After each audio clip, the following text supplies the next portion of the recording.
ኢሳያስ ሳምራት በድጋሜ ከተጫወታቸው ያንጋፋው ድምጻዊ ጥላሁን ገሰሰ ሙዚቃዎች መካከል አራቱ ከዩቲዩብ ወርደዋል። ለመሆኑ የሙዚቃ ስራዎችን በተመለከተ የባለሙያዎች መብት ምን ድረስ ይሄዳል? ሁሉ አዲስ ከህግ ባለሙያ ጋር ቆይታ ያደርጋል ባልናችሁ መሰረት በስልክ መስመራችን ላይ እንግዳ ጋብዘናል። እንግዳችን በዚህ በኮፒራይት ጉዳይ ወይም በቅጂና ተዛማጅ መብቶች ዙሪያን ጨምሮ በተለያዩ የህግ ጉዳዮች ላይ የሚሰራ ነው። ሁሴን መሐመድ ይባላል። የህግ አማካሪና ጠበቃ ነው። በቀጥታ ስልክ መስመራችን ላይ ጋብዘነዋል። ቀጠሯችንን አክብሮ ተገኝቷል። እናመሰግናለን ሁሴን። በቅድሚያ እንዴት ውለሃል? አመሰግናለሁ። እንዴት ናችሁ? አለን ይመስገን።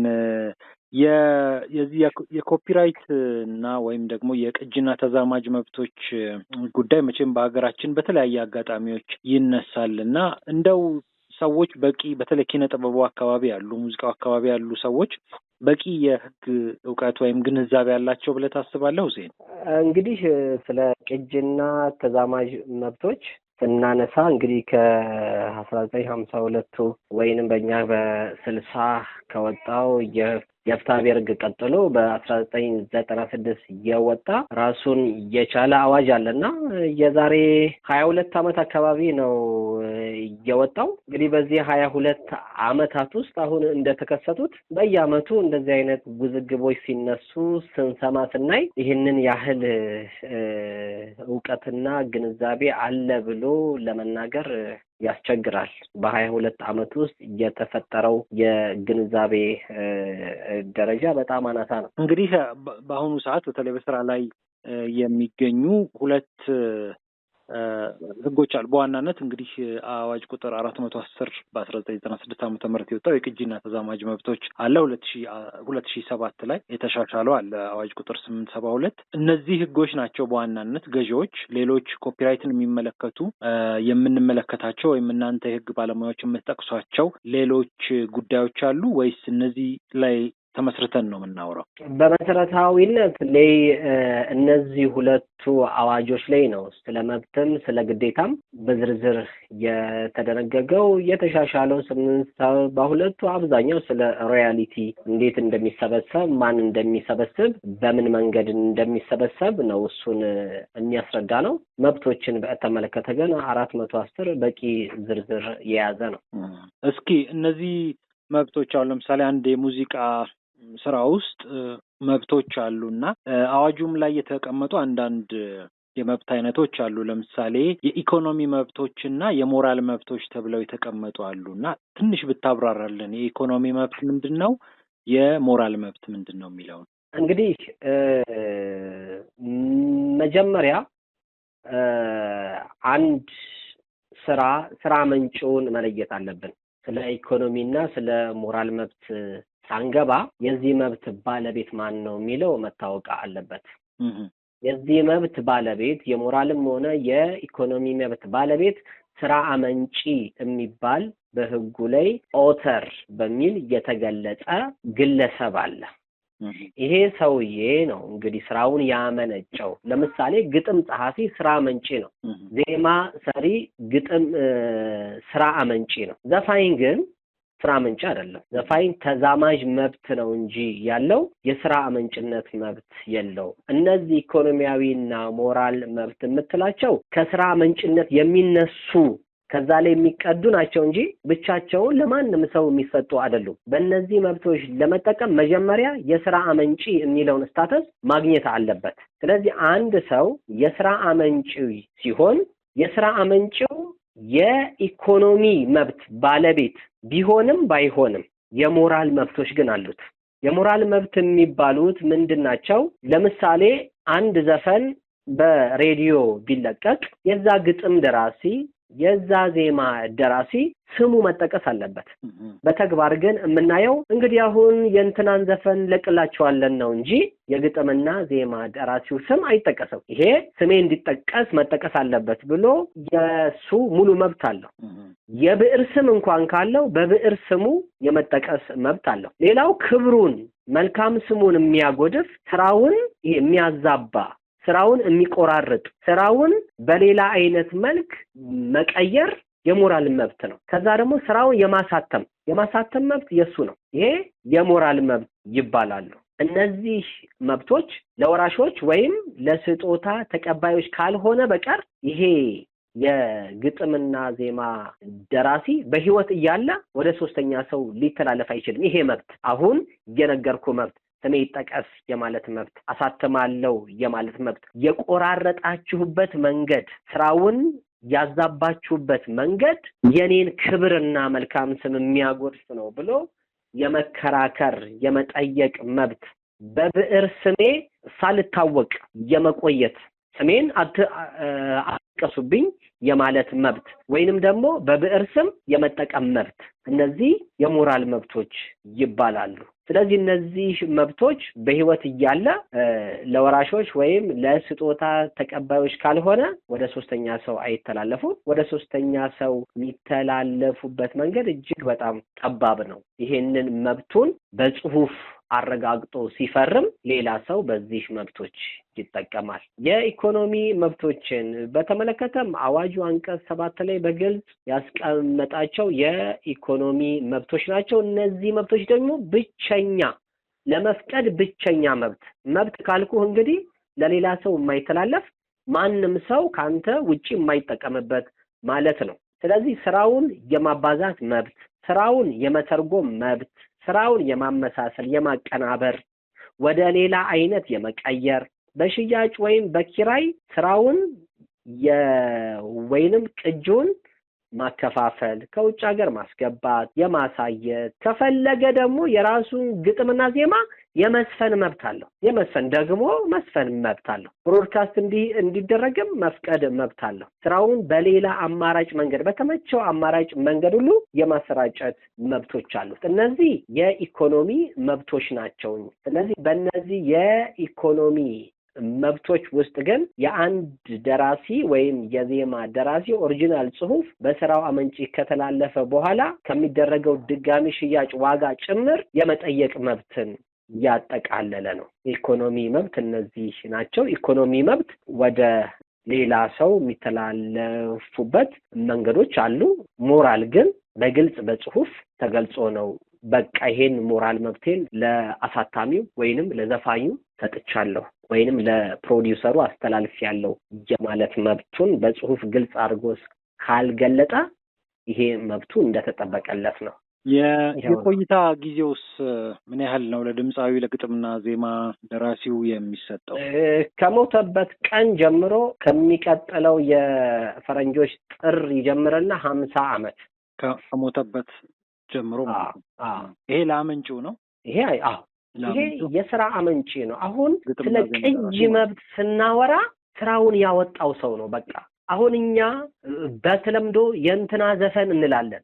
አይደለም፣ ግጥምና ዜማውን እሱ እስካልሰራው እሱ ተዛማጅ መብት ነው ያለው። በድምጹ ነው እየሰራው። የድምጽ የመከወን መብት ነው እንጂ የባለቤትነት መብት የለው። አንለስ በውሉ ላይ ግጥምና ዜማውን ገዝቶ በግልጽ ይሄ መብት ያንተ ነው፣ ቅድም እንዳልኩ የኢኮኖሚ መብቱም የሞራል መብቱንም ላንተ አስተላልፍ ያለው የሚል ግልጽ ውል እስከሌለ ድረስ ዘፋኙ ግጥምና ዜማ እስካልጻፈ ድረስ ያለው መብት የተዛማጅ መብት እንጂ የቅጂ መብት አይደለም። የቅጂ መብት በጣም ሰፊ መብት ነው። እንደው ምናልባት ለአድማጮቻችን የበለጠ ክላሪቲ እንዲኖር አንድ ዘፈንን እንደምሳሌ ብንወስድና አንድ ዘፈን ዘፋኙ ከውኖታል፣ ዜማና ግጥም ደግሞ የሌላ ሰው ነው። እሺ፣ ለምሳሌ ባንጋፋዎቹ ድምጻውያን ብንሄድ ለምሳሌ አንድ ሌላ ድምጻዊ የቆየ ዘፈን ነው እና አንድ ሌላ ድምጻዊ ዜማና ግጥም ደራሲዎቹን አናግሮ ቢሰራው ድጋሜ በህግ ፊት ድምጻዊው የመጠየቅ መብት ይኖረዋል? አይኖረው። ድምጻዊው መብት የሚኖረው በሱ ድምጽ የተሰራ ስራ ካለ ነው። በሱ ድምጽ የተቀረጸውን የሱን ድምጽ ለሌላ አይነት አገልግሎት ገንዘብ ማግኛም ይሁን ለምንም አገልግሎት ተጠቅመውበት ከሆነ በእኔ ድምጽ ብሎ የመጠየቅ መብት አለው። ከዛ ውጪ የግጥምና ዜማ ደራሲዎች ሙሉ መብት ነው ያለው እንጂ የድምጻዊው በሱ ድምጽ ምን ተሰራ፣ ምን ተደረገ? ምንም አልተደረገም እኮ። የተዘፈነው የለውም። ያንን ይከውና ማንከለከለው እንዳይከውን። ችግሩ እኮ አሁን የግንዛቤው እጥረት እዚህ ጋር ነው። ለ22 ዓመታት ያልተገለጸው ይሄ እኮ ነው። ድምጻዊው በድምጹ ከወነ፣ ግጥምና ዜማው ግን የሌላ ሰዎች ነው። እነዛ ሰዎች ወደው ፈቅደው ለሌላ ሰው የመስጠት መብት አላቸው። ለካንተ ውጪ ለሌላ ሰው አላስተላልፍም አልፈቅድም ብለው በግልጽ እስካልተዋዋሉ ድረስ ማንም አይገድባቸውም፣ መብታቸው ነው። ይሄ ድምጻዊ ግን የኔ ዘፈን ሊል አይችልም፣ የኔ ድምጽ ነው የሚለው። የሱን ድምጽ ደግሞ ድጋሚ የሚዘፍነው ሰውዬ አልተጠቀመም። ድጋሚ የዘፈነው ሰውዬ የተጠቀመው የራሱን ድምጽ ነው። የተጠቀመው ግን የሌላን ሰው ግጥምና ዜማ ነው። እነዛ ማለት ነው እንዴ ምን ጥያቄ አለው? ይሄ በራሱ ድምጽ እኮ ነው። በራሱ ጉሮሮ ነው የዘፈነው። በራሱ ጉሮሮ ነው ያስመሰለው። በራሱ ድምጽ ነው፣ በራሱ አፍ ነው፣ በራሱ ትናጋ ነው፣ በራሱ ጉሮሮ ነው፣ በራሱ ጥርስ ነው የዘፈነው። ስለዚህ ዘፋኞች ግጥምና ዜማ እስካልሰሩ ድረስ የኔ ዘፈን ብለው በህግ የመጠየቅ መብት የላቸው። ስለዚህ ይሄ ስራ መንጫ አይደለም፣ መዋዋል አለባቸው ማለት ነው። በግልጽ ለሌላ ሰው አታስተላልፍብኝም፣ ሌላ ሰው እንዲዘፍነው አትፈቅድም፣ ለሌላ ሰው አታስተላልፍም ብሎ በግልጽ ካልተዋዋሉ ድረስ መብቱ ነው። ራሱን ቢዘፍነው የግጥምና ዜማ ደራሲው እንደገና መስፈን መብት አለው። እንደገና እንኳንስ እንትን ሊለው ግልጽነት በጣም በጣም በጣም ይሄ ኤሪያ የሚያበሳጭም ላለማወቅም የሚደረግ ጥረት ይገሰበት ኤሪያ ነው።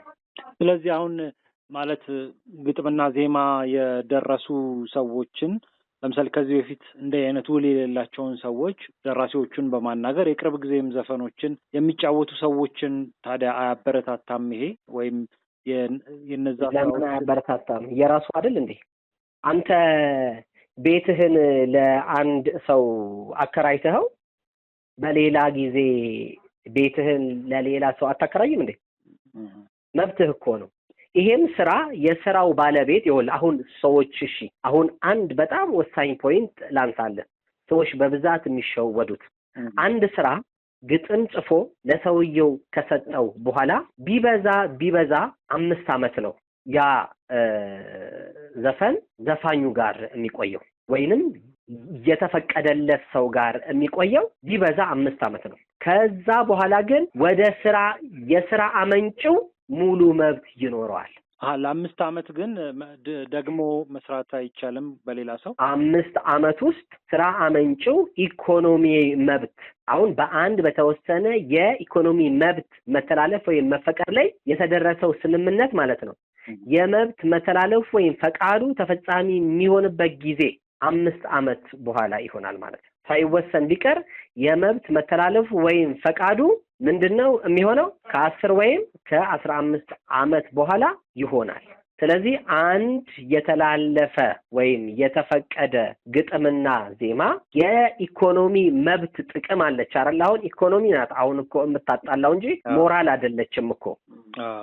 ብዙውን የምታጣላው የኢኮኖሚ ጥቅም ናት። ያቺ የኢኮኖሚ ጥቅም ደግሞ 5 ዓመት ወይም 10 ዓመት ናት። በመፍቀድ ከሆነ 5 ዓመት፣ በማስተላለፍ ከሆነ 10 ዓመት ተብሎ ተቀምጧል። ስለዚህ ይሄኛው ኢኮኖሚ መብቴ ተጣሰ ነው የሚለው ሰውየው አሁን ጥያቄው መለየት አለበት።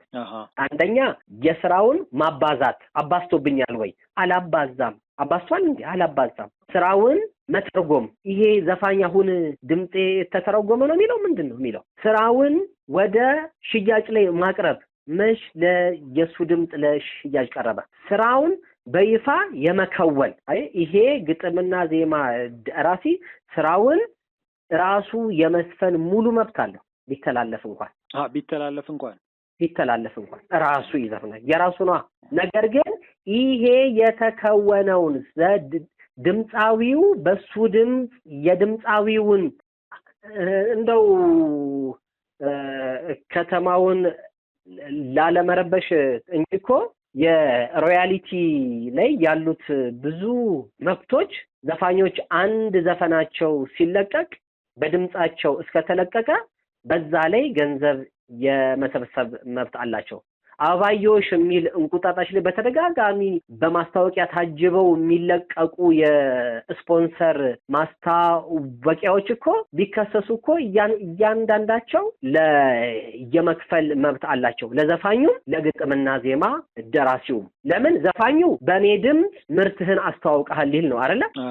በኔ ድምጽ አስተዋውቀሃል እንኳን አደረሳችሁ የሚል ዘፈን ያለው ወይም አባዮሽ የሚል ያለው ወይንም እንዳሁኑ እንደ ጥምቀት የዘገሊላ የሚል ዘፈን ያለው ሰውዬ ማስታወቂያ ለንግድ የሚውል ማስታወቂያ በሱ ዘፈን ታጅቦ ከወጣ የግጥም ደራሲውም የዜማ ደራሲውም ዘፋኙም የመጠየቅ መብት አላቸው። ስለዚህ መለየት ስላልተሻለ ነው ባለሙያዎቹ ጋር ራሱ አይለዩትም።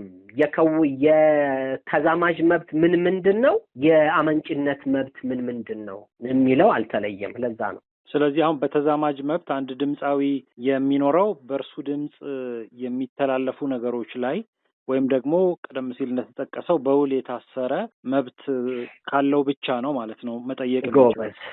ጎበዝ ይሄው ነው። በድምጼ የሆነ ነገር ተደርጓል፣ በኔ ድምጽ በተዘፈነ ዘፈን ማስታወቂያ ሰርታችኋል። ሁለተኛ ደግሞ ተላልፎልኝ እኔ ይሄንን የኢኮኖሚና የሞራል መብት እንድጠቀም ተፈቅዶልኛል ወይም የሞራል መብቱ በጽሁፍ ተረጋግጦልኛል ብሎ ይሄንን የሚያረጋግጥ ሰነድ ካመጣ የመጠየቅ ሙሉ መብት አለው። ካለበለዚያ ግን ስለ ድምጹ ብቻ ነው የሚከራከረው። ድምጹ ምን ላይ ዋለ ነው። በጣም ነው የምናመሰግነው የህግ ባለሙያ ጠበቃ ሁሴን መሐመድ ከሁሉ አዲስ ጋር በዚህ በቅጂና ተዛማጅ መብት ወይም በተለምዶ በኮፒራይት መብት ዙሪያ ወይም በኮፒራይት ዙሪያ ቆይታ ስላደረግን